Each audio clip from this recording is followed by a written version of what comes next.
From axing most of the cast of the DCEU to opening up about a dark and depressing past, these are James Gunn's biggest controversies of all time. The hotshot director made waves as he took over the DC cinematic universe, making it clear that he didn't care what anyone thought as he made massive changes to the cast. While the news that he was going to be Kevin Feige's replacement was celebrated, things took a sour turn when Gunn announced that he was starting from scratch.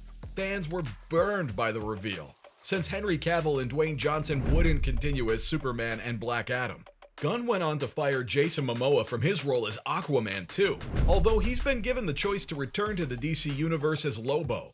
It turns out Henry doesn't suit the Superman James wants in the DCU, and there are rumors that Dwayne tried hard to control the franchise, which is why they're out. That has put the futures of all the other actors in jeopardy, which includes some fan favorites. Gal Gadot had finally made massive strides on the big screen as Wonder Woman, while Margot Robbie's Harley Quinn is considered one of the best things about a Rocky franchise. Going off Gunn's track record, I have a bad feeling about Gadot's future with Wonder Woman. But on the other hand, fans of Margot still have hope, because the new DC Studios head has been accused of nepotism. These allegations have followed James throughout his career, and they were sparked again when he revealed his initial slate of DC Universe projects early in 2023.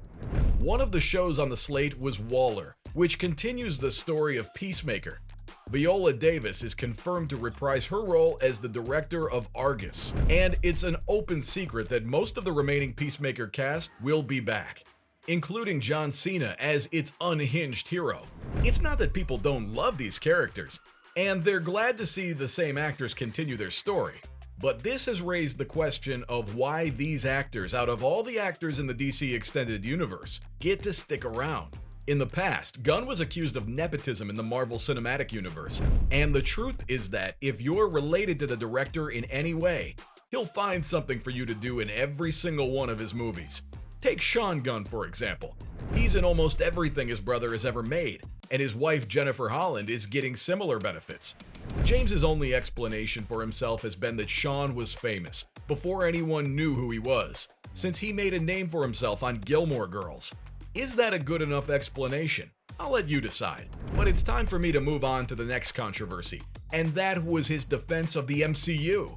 While the Marvel franchise was at the height of its popularity in 2019, a certain director took aim at the franchise. It wasn't just any old director either. It was Martin Scorsese, a living legend of cinema. While promoting The Irishman, Scorsese was asked about his opinion on the MCU. He took his gloves off before telling the media that he thought the MCU was, at best, the movie version of a theme park ride. The movies may be slickly produced, but he didn't think that they made the emotional and psychological connections that movies are supposed to, which means that they don't count as cinema. That triggered a war between Scorsese fans and Marvel fans, and it's no surprise that Gunn threw his hat in the ring. Gunn said that he considers Martin to be one of the greatest directors of all time, and that he was hurt that he was hating on the MCU like people once hated on him for making The Last Temptation of Christ. Gunn's reaction was more angry than hurt, and he accused Martin of using the MCU to promote The Irishman, a movie that wasn't getting a lot of mainstream attention. Though he made it clear that he still loved Scorsese's movies, that didn't stop the war between movie Twitter and Marvel Twitter from kicking off again. James might be willing to go to bat for the MCU, but he isn't afraid to criticize it either. As he was promoting Guardians of the Galaxy Volume 3, the director finally addressed the elephant in the room. His characters went through a lot of changes in Avengers Infinity War and Avengers Endgame. Although he consulted on both movies, the changes were mostly out of his control. While Gunn did respect those movies for what they managed to pull off, two of the changes they made annoyed him. The first is what happened to Gamora in Infinity War, where she was sacrificed by Thanos to get the Soul Stone, before being replaced by a version of her from the past, which basically wiped out all the character development she got in Gunn's movies. But he was almost more angry about the way Star-Lord was written in the movies. He says that, in his opinion, Star-Lord would have killed Gamora without a second thought if it meant stopping Thanos, and it was definitely dumb for him to get emotional and foil Tony Stark's plan to get the Infinity Gauntlet, a plan that was so close to working. Now Infinity War and Endgame are, to put it very mildly, popular movies.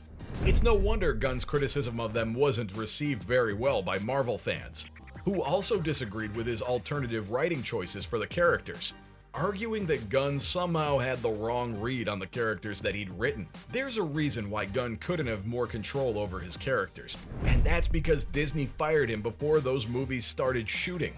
The more time goes on, the more it looks like this will be the defining controversy of Gunn's career.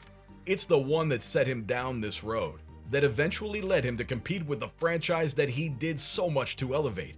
It all started when Gunn was at the height of his powers at Marvel Studios, having followed up his successful Guardians of the Galaxy with an incredibly successful sequel. Not only was he signed up to make a third movie for his trilogy, Feige was planning on giving Gunn creative control over half of the entire franchise, letting him take over the comic projects of the MCU. Unfortunately, the year was 2018, and Gunn's favorite social platform, Twitter, was as politically charged as it's ever been. He took to the platform to criticize Donald Trump, which got the attention of conservatives on Twitter. Commentator Mike Cernovich went dumpster diving into Gunn's old tweets and dug up some messed up jokes he'd made in the past. Though Marvel's resident hotshot was quick to apologize for those tweets, for the second time by the way, the backlash against him had gained too much steam, and Disney executive Alan Horn gave him the boot. In interviews since then, he's said for the opportunities that came because of it, he bears no ill will toward Alan Horn or anyone else. But why would he tweet things like that? Gunn offered people a glimpse into his own past, which explains some things. Talking to El País while promoting the third Guardians movie, the director dropped his guard to talk about the dark times in his life.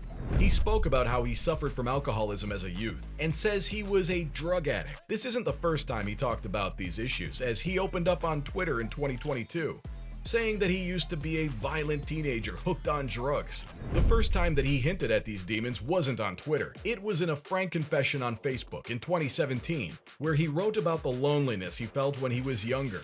He said he struggled to connect with other people and feel like he belonged somewhere, even while being surrounded by people he loved. At the time, he found escape from his depression and suicidal thoughts in Marvel's comics, as well as sci-fi and horror movies and music.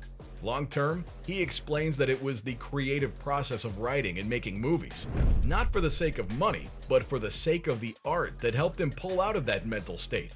Considering how confidently Gunn presents himself, people were shocked to find out that he had these skeletons in his closet.